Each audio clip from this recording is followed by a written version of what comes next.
Irmãos amados, a gente tem estudado as igrejas do Apocalipse e buscado entender o que Jesus está dizendo às suas igrejas. Sabemos que as 7 igrejas do Apocalipse representam todas as igrejas em todas as épocas, porque o número 7 aponta para a integralidade e totalidade da igreja. Então, quando Jesus escreve às igrejas, ele escreve sim aquela igreja na Ásia Menor, todas elas, as 7, mas também escreve a nós. E hoje nós vamos ver o que Jesus Cristo diz à igreja em Sardes, em Apocalipse capítulo 3, a partir do verso 1. Ao anjo da igreja em Sardes escreve: estas coisas diz aquele que tem os 7 Espíritos de Deus e as 7 estrelas. Conheço as tuas obras, que têm nomes de que vives e está morto. Sê vigilante e consolida o resto que estava para morrer, porque não tenho achado íntegras as tuas obras na presença do meu Deus. Lembra-te, pois, do que tens recebido e ouvido, guarda-o e arrepende-te.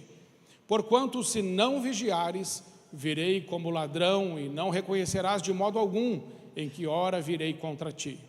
Tens, contudo, em Sardes umas poucas pessoas que não contaminaram as suas vestiduras e andarão de branco junto comigo, pois são dignas. O vencedor será assim vestido de vestiduras brancas, e de modo nenhum apagarei o seu nome do livro da vida. Pelo contrário, confessarei o seu nome diante do meu Pai e diante dos seus anjos. Quem tem ouvidos, ouça o que o Espírito diz às igrejas. Amém. A igreja de Sardes, geograficamente, estava situada no alto de uma colina, numa montanha. Era uma cidade limitada em crescimento por causa da sua posição geográfica. Porque a igreja de Sardes estava, então, num alto de uma colina, numa montanha, ela estava como se fosse emuralhada, protegida de qualquer ataque externo. Era uma cidade estrategicamente muito bem localizada para resistir ataques dos inimigos. Contudo, essa posição estratégica da cidade de Sardes, ela limitava o seu crescimento e a sua expansão. Geograficamente, ela estava nessa posição. Comercialmente, ela sofria algumas limitações e a expansão territorial era muito limitada por causa do local aonde estava. Contudo, apesar desta posição, em 529 a.C., Ciro, rei da Pérsia, ele conseguiu tomar a cidade de Sardes. Por quê? Porque ele sitiou aquele lugar por 14 dias e ficou esperando uma oportunidade só de invadir. E ele conseguiu invadir, escalando aquelas muralhas, porque os soldados estavam dormindo. Tamanha era a confiança dessas pessoas que habitavam em Sardes, de que aquela cidade era inconquistável, que os soldados dormiram à noite. Eles relaxaram de tal forma, na confiança, na posição que estavam, né? Isso para nós é um ensino, não confiar na posição que se está, porque eles confiaram na posição e dormiram. E foi assim que Ciro, o rei da Pérsia, conseguiu, de forma muito sutil, entrar durante a noite e conquistar a cidade. Mais tarde, Antíoco Epifânio, em 218 a.C., faz o mesmo feito. O excesso de autoconfiança e de segurança que os habitantes de Sardes tinham na cidade, mais uma vez os fizeram relaxar, não prestar atenção, não vigiar. Então Antíoco Epifânio conquista Sardes pela segunda vez, pelo mesmo motivo. É por isso que Jesus Cristo, em Apocalipse, neste texto, capítulo 3, verso 3, vai dizer aos cidadãos de Sardes: sejam vigilantes, lembra do que tem recebido, ouvido, guarda, arrepende-te, porquanto se não vigiares. Quando Jesus fala isso, se não vigiares, todos eles estão entendendo o que ele está falando. Ele está usando a história da cidade para falar com a igreja e dizendo: olha, foi por falta de vigilância que Ciro, rei da Pérsia, conquistou esse lugar. E de novo foi por falta de vigilância, 300 anos depois, mais ou menos, que Antíoco Epifânio conquistou esse lugar também. E se vocês não vigiarem, esse lugar poderá ser novamente conquistado, mas agora não por Ciro e nem pelo antigo Epifânio, mas pelo diabo. Porque Jesus fala de uma vigilância espiritual e não de uma vigilância militar. No ano 17 ainda, depois de Cristo, essa cidade foi parcialmente destruída por causa de um terremoto. Então veio um terremoto sobre Sardes, destruiu ela parcialmente, e foi o imperador Tibério que trabalhou na reconstrução dessa cidade. A cidade, depois reconstruída por Tibério, se torna uma cidade rica, muito abastada. E nesse contexto de 17 depois de Cristo, aonde a cidade já é rica e abastada e continua sendo rica e abastada, é que Jesus Cristo vai pedir a João que escreva então essa carta à cidade, porque a cidade caiu em promiscuidade moral, promiscuidade espiritual. A cidade, e sobretudo a igreja, não estava exercendo nenhuma influência. A igreja entrou num torpor espiritual. A igreja se parecia com a cidade e a cidade se parecia com a igreja. Diante de uma igreja morta, Jesus precisa escrever uma palavra a essa igreja, uma advertência a esta igreja. E é digno de nota, irmãos, que infelizmente Jesus Cristo não tem um elogio sequer para esta igreja. Nenhum único elogio Jesus Cristo faz a esta igreja. Primeira lição que aprendemos nesse texto então, agora que vimos esse contexto. Primeira lição: a árvore sem frutos não recebe pedradas. Já ouviu isso? A árvore que não tem fruto não vai receber pedradas. É o que está acontecendo nesta cidade. Verso 1: ao anjo da igreja em Sardes escreve: estas coisas diz aquele que tem os 7 Espíritos de Deus e as 7 estrelas. Aqui Jesus está fazendo uma referência ao seu poder. Os 7 Espíritos significa Jesus tem a plenitude do Espírito, porque o 7 é o número da totalidade e da integralidade. O que Jesus está dizendo é: quem está falando é aquele que é um só com o Espírito. Eu e o Pai somos um, mas eu, o Pai e o Espírito Santo somos um só. Aquele que tem os 7 Espíritos, ou seja, a plenitude do Espírito, é quem está falando. E ele está falando as 7 estrelas. Quem explica o que são as 7 estrelas? É o próprio apóstolo João, em Apocalipse 1:16, que diz assim: tinha na mão direita 7 estrelas, e da boca saía-lhe uma afiada espada de 2 gumes, o seu rosto brilhava como o sol na sua força. João explica que as 7 estrelas são os 7 anjos, ou seja, os 7 pastores dessas igrejas, mas também à luz da Bíblia aprendemos que toda a igreja está nas mãos de Jesus. Não só os pastores, os líderes, as 7 estrelas, mas também os 7 candeeiros que representam a igreja. E quando Jesus diz aqui que ele tem na mão direita as 7 estrelas, que está ali no verso 16 do capítulo 1, não é como o microfone que está na minha mão, que você vê parte sobrando.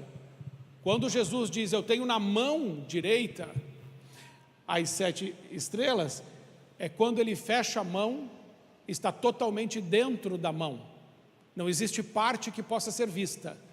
Quando Jesus diz que ele tem a liderança da igreja e a igreja nas mãos dele, é de uma forma oculta.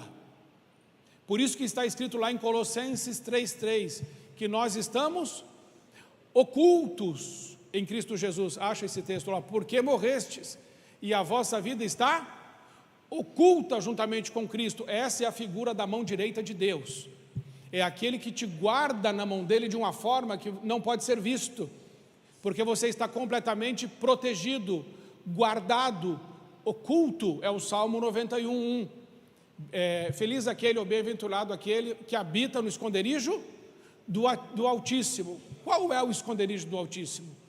O esconderijo do Altíssimo não é um lugar, o esconderijo do Altíssimo é uma pessoa. Nós estamos ocultos em Cristo Jesus e o maligno não nos pode tocar. É importantíssimo entender isso, que não existe um lugar, mas é uma pessoa, é o Jesus Cristo que nos protege. E quem está nele está à sombra do Onipotente, porque Jesus e o Pai são um só.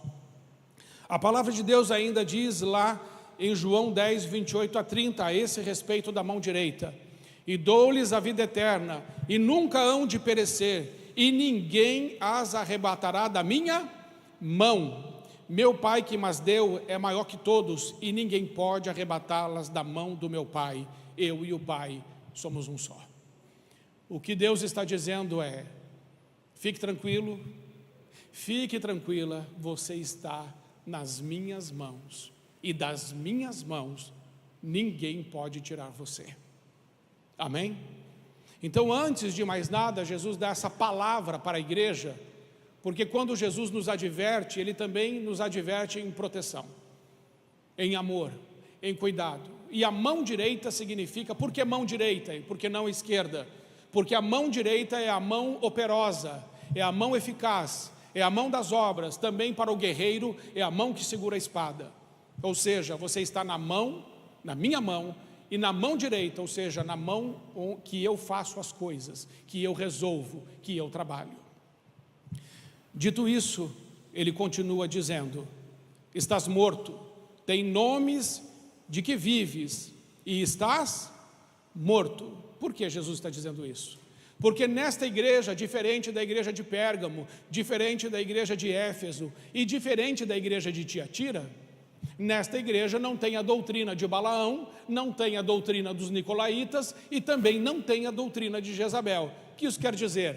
Quer dizer que no meio desta igreja de Sardes não tem problema nenhum, nenhuma falsa doutrina. Que coisa interessante, aos nossos olhos, poderíamos dizer: que bela igreja, ou que excelente igreja, que não tem nenhuma falsa doutrina, nenhum falso mestre, não tem nenhum ardil de Satanás tentando destruir a igreja de dentro para fora, não tem nenhum falso profeta, não tem nada disso, porque Jesus não cita, e Jesus também não cita nenhuma perseguição externa, não tem martírio. E por que não tem martírio? Porque uma igreja que já está morta pelo pecado, nunca haverá nesta igreja morte pelo martírio. Ela já está morta pelo pecado. Como haverá morte pelo martírio numa igreja que já morreu por causa do pecado? Então aqui nesta igreja você não vê a política, a Roma perseguindo a igreja, não tem. Os judaizantes, os judeus contra a igreja, não tem também. Também não tem aqui nenhuma falsa doutrina, nenhum falso mestre, nenhum falso apóstolo, não tem nada.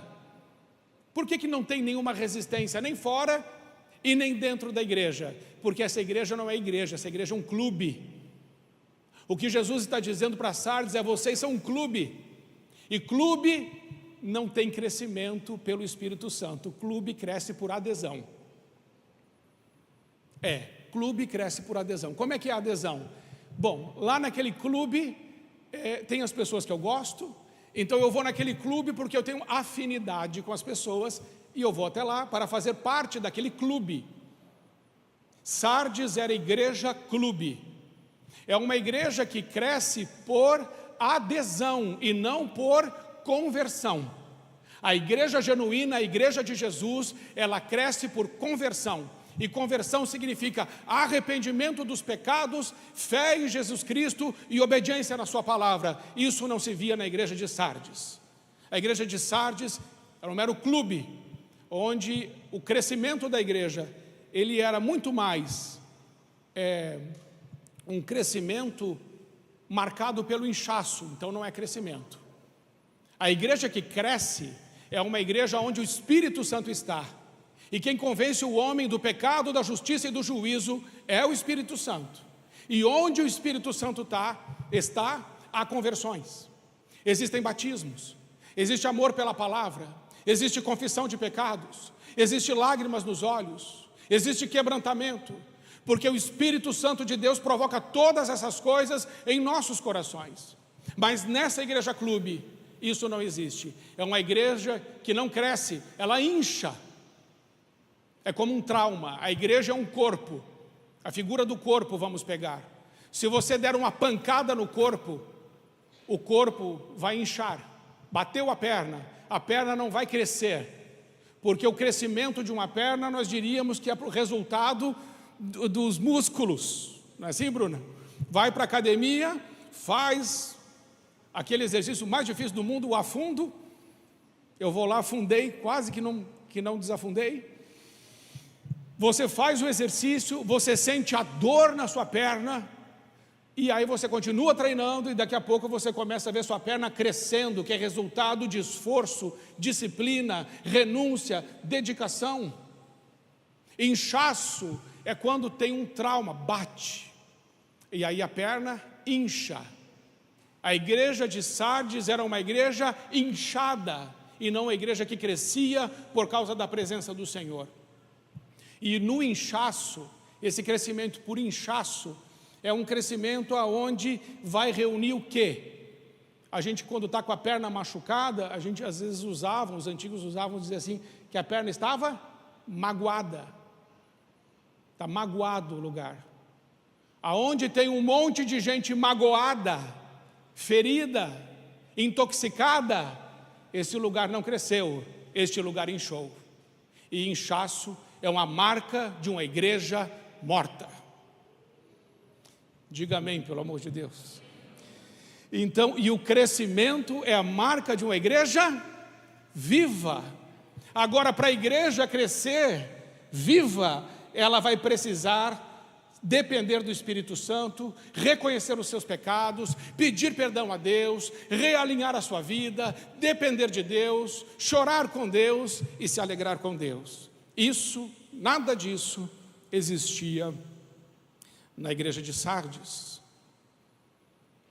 Atos 2,47 diz assim: louvando a Deus e caindo na graça de todo o povo, e todos os dias acrescentava o Senhor à igreja aqueles que haviam de se salvar, de ser salvos. Quem faz a igreja crescer é um só, é o Espírito Santo de Deus, é Jesus Cristo nosso Senhor. Nenhum homem pode fazer a igreja crescer, e não existe métodos para crescimento da igreja. Deus não precisa de mais métodos, Deus precisa de mais homens e mulheres cheios do Espírito Santo. Então a marca de uma igreja onde o Espírito Santo está atuando são as conversões, o batismo, mudança de conduta, vocabulário, alinhamento com a santa palavra de Deus. Segundo lugar, ou a segunda lição que nós podemos aprender nesse texto, é que consolidação vai gerar integridade. Verso 2, ser vigilante, ou seja, já expliquei, mas vou frisar, quando Jesus diz ser vigilante, é porque essa igreja era a igreja dorminhoca, essa igreja era a igreja que estava vivendo para ela mesma, é uma igreja egoísta, egocêntrica, que vive o hedonismo, o culto a si mesmo, e Jesus está dizendo, acorde, seja vigilante, desperte, e consolida o resto que estava para morrer, porque não tenho achado íntegras as tuas obras na presença do meu Deus. Muitos ali estavam na UTI espiritual, eram pessoas que estavam na CTI, entre a vida e a morte, e Jesus está dizendo, seja vigilante, consolida o que é consolidar. Consolidar é firmar, fortificar, tornar estável. Como vai consolidar alguém que está à beira da morte? Através da santa palavra de Deus. Porque Jesus disse, um novo alimento eu vos dou, que é fazer a vontade do meu Pai. A única forma de consolidar alguém, para que suas obras sejam íntegras, é quando essa pessoa, ela tem fome de Deus, ela tem fome da palavra de Deus, ela começa a se alimentar de novo, e a saúde espiritual começa a voltar, porque o apetite voltou. Talvez essa igreja de Sardes já não tivesse mais fome de Deus, não tivesse apetite pela palavra de Deus, não se deliciasse mais nas Sagradas Escrituras, não tivesse mais aquele prazer daqueles encontros com Deus nas madrugadas, daquelas lágrimas derramadas na presença de Deus, na dependência e no conhecimento daquele que é o Todo-Poderoso, que um dia virá julgar os vivos e os mortos. Aquela igreja estava morta em seus pecados, morta em seus delitos, insensível à vontade de Deus, à vontade do Espírito Santo, ao alinhamento de sua vida, vida com a santa palavra de Deus. E por não ser uma igreja consolidada, ela não tinha integridade. Jesus disse: eu não tenho achado íntegras as tuas obras na presença do meu Deus. O Jesus não aponta uma falta de obras. Essa igreja poderia ser operosa. Aliás, irmãos, abrindo um parênteses, uma notinha de rodapé, essa igreja aqui devia ser uma igreja que talvez se eu e você fôssemos nela, a gente ia dizer assim: que baita igreja, a igreja está bombando, as coisas lá estão acontecendo, tem muitas programações, poderíamos até dizer isso. Mas o que Jesus está dizendo: tem obras sim, mas eu não tenho achado essas obras íntegras na presença do meu Deus. O que é a integridade? A integridade é a obra feita no alinhamento com a Sagrada Escritura. Eu e você não podemos adorar a Deus e servir a Deus do nosso jeito. Eu e você precisamos servir a Deus e adorar a Deus do jeito de Deus. E para servir a Deus e adorar a Deus do jeito de Deus, precisamos alinhar a nossa conduta com as Sagradas Escrituras. Isso nos faz entender que o ser precede o fazer, que a vida precede o ministério, que a ortodoxia precede a ortopraxia. Aquilo que sou e aquilo que vive em Deus deve anteceder aquilo que faço para Deus. Deus rejeitou Caim e sua oferta. Veja que Deus não rejeitou a oferta de Caim, rejeitou Caim, porque a sua conduta, a sua pessoa era má, portanto a sua oferta está recusada. Mas aceitou Abel e sua oferta, porque Abel estava alinhado com Deus, e por estar alinhado com Deus, não se trata da oferta, isso que precisamos entender, entre Caim e Abel. Não se trata do que estão entregando, se trata de quem está entregando. E o que Jesus está dizendo à igreja de Sardes: eu rejeito você, Sardes, e também rejeito a sua oferta. Suas obras, sua entrega não é íntegra diante do meu Deus. 7 marcas então de uma igreja morta. Provérbios 6, 16 a 19. Está escrito assim: estas 6 coisas o Senhor odeia, e a 7ª a sua alma abomina. Preste muita atenção nisso. Aqui tem 7 marcas de uma igreja que já morreu, e a palavra de Deus nos ensina sobre isso. Primeira marca de uma igreja morta: olhos altivos. O que isso significa?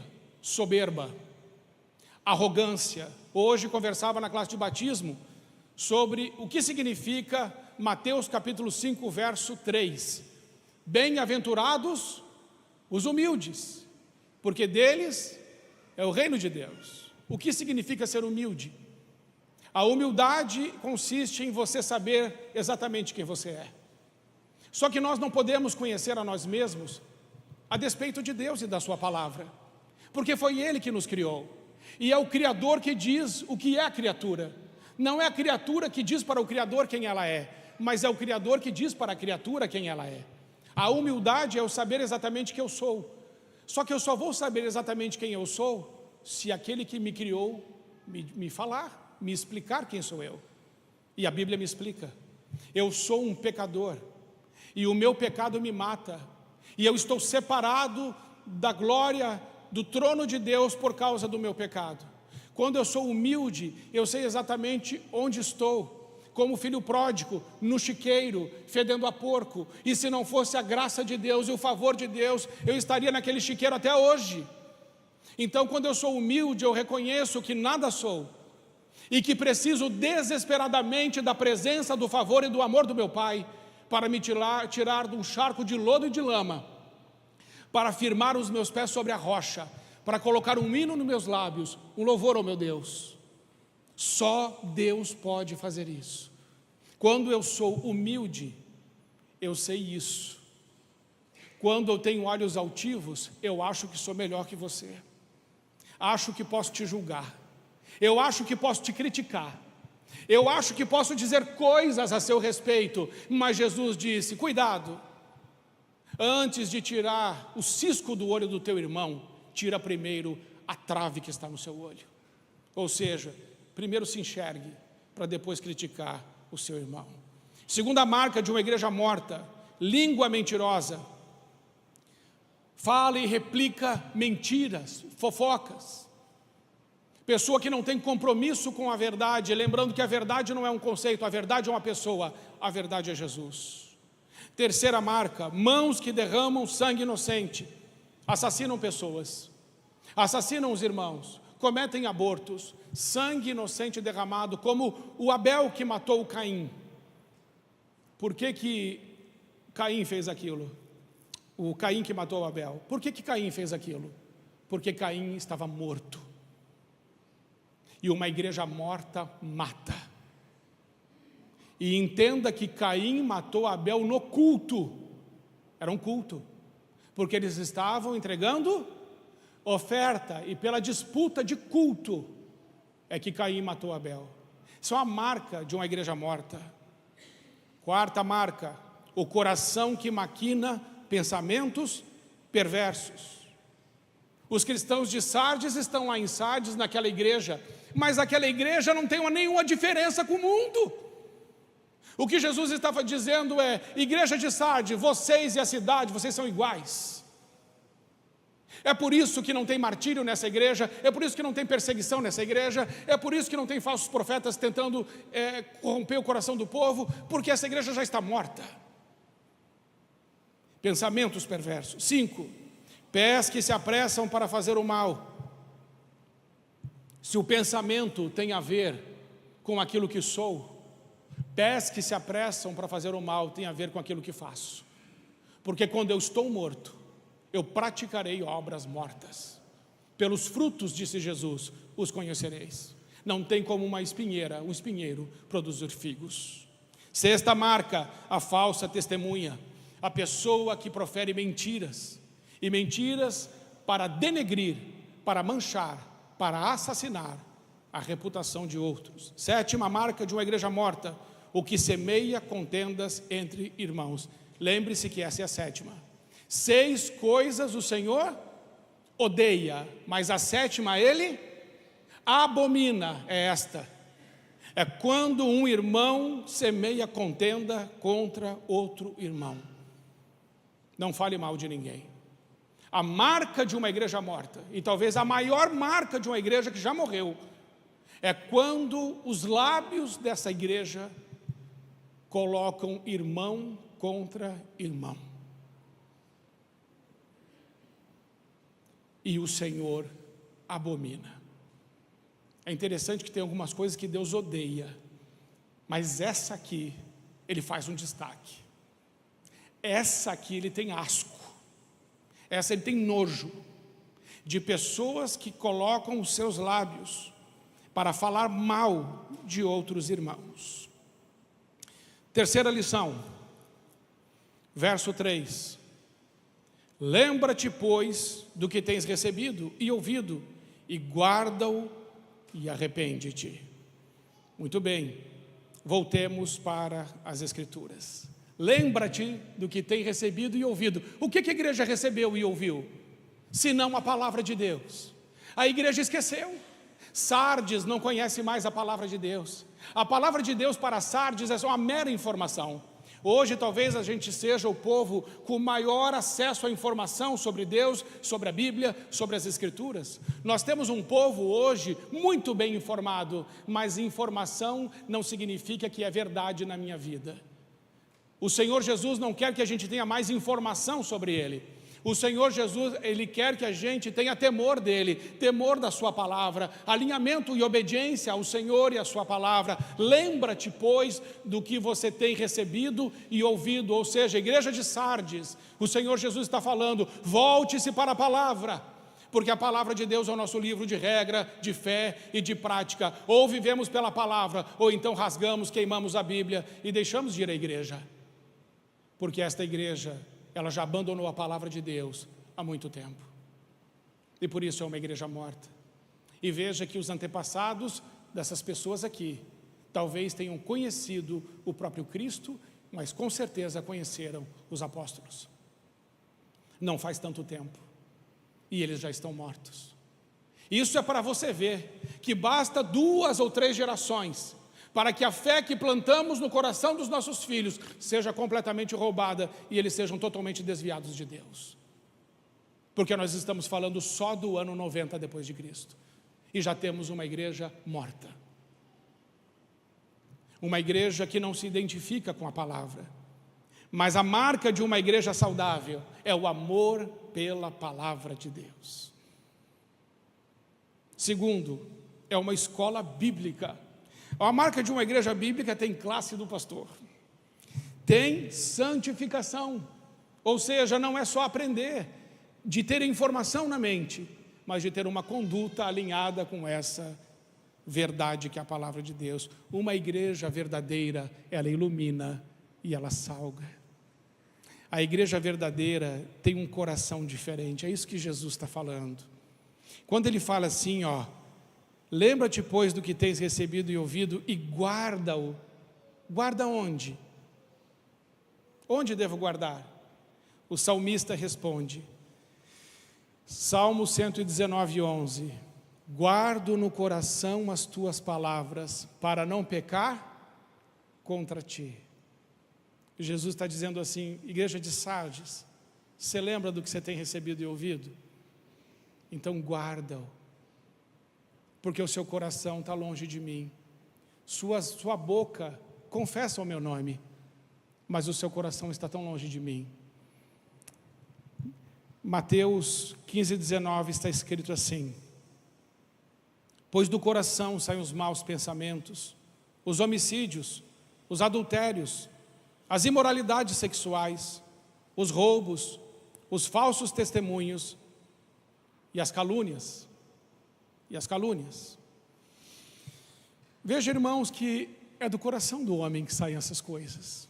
E por isso que Jesus está dizendo assim, guarda a minha palavra no teu coração, porque se você não colocar a minha palavra aí dentro, o que vai sair de dentro do seu coração é isso.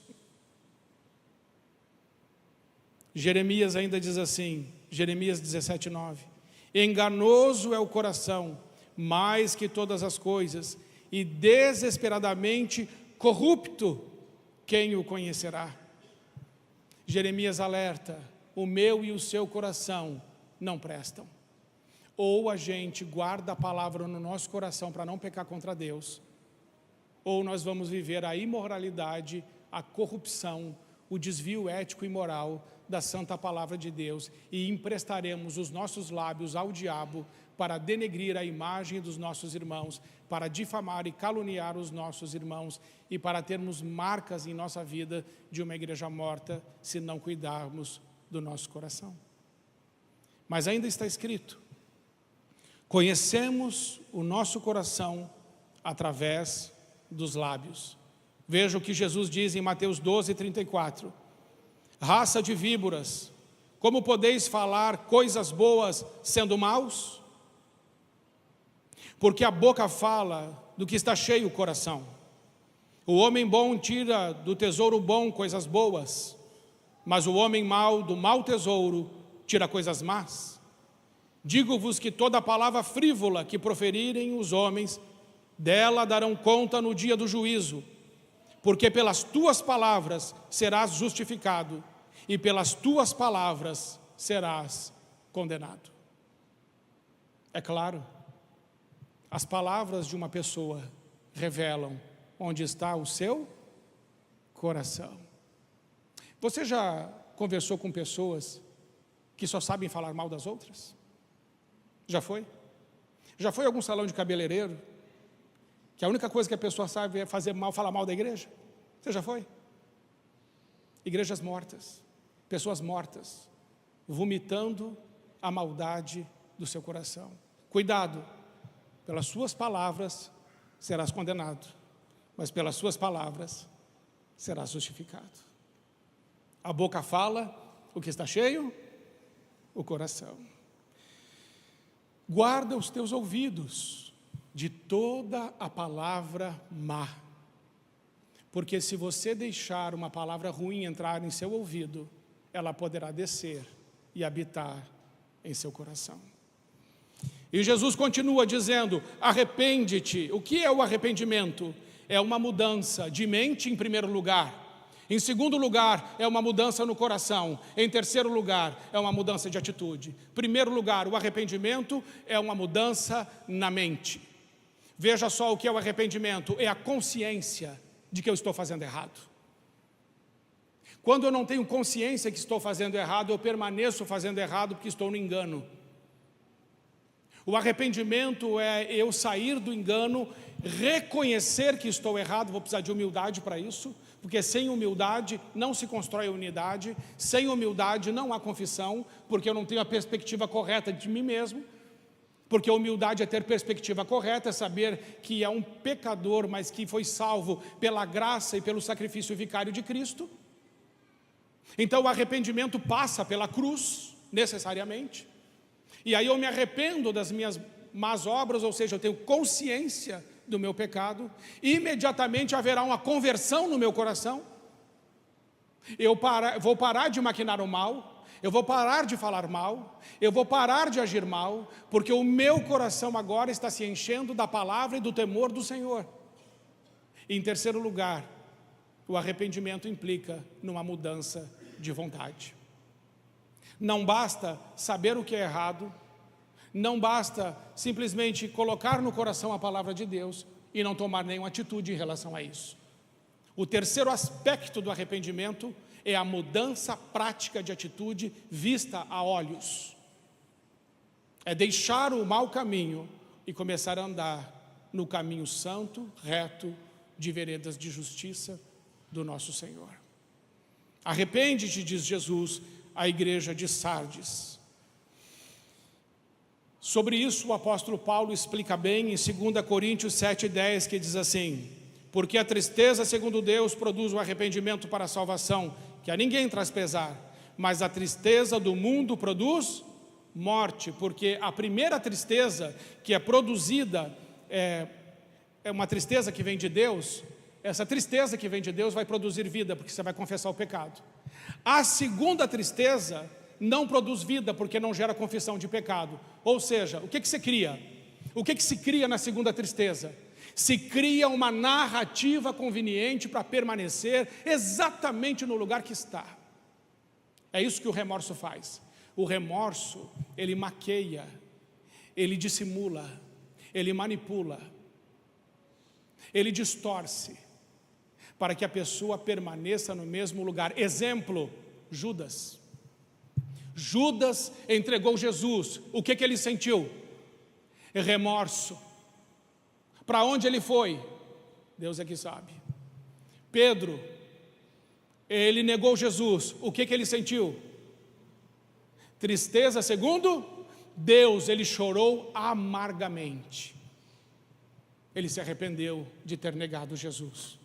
Judas nunca se arrependeu de verdade de ter traído Jesus. Essa é a diferença entre os dois.